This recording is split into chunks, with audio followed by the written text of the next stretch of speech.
Mantan Menteri Pertanian Syahrul Yassin Limpo divonis 10 tahun penjara terkait korupsi di lingkungan Kementerian Pertanian. Majelis Hakim Pengadilan Tindak Pidana Korupsi Jakarta Pusat menyatakan, Syahrul terbukti secara sah dan meyakinkan telah melakukan pemerasan terhadap anak buahnya di Kementerian Pertanian. Selain kurungan 10 tahun penjara, Syahrul juga disanksi pidana denda sebesar 300 juta rupiah, subsidiar pidana kurungan selama 4 bulan. Hukuman ini lebih rendah dari tuntutan jaksa, yakni 12 tahun penjara. Syahrul juga dihukum untuk membayar uang pengganti sebesar 14,1 miliar rupiah ditambah 30.000 dolar Amerika.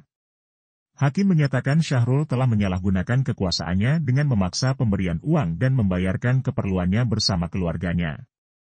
Total uang yang dinikmati Syahrul dan keluarganya itu senilai 14,1 miliar rupiah dan 30.000 dolar Amerika.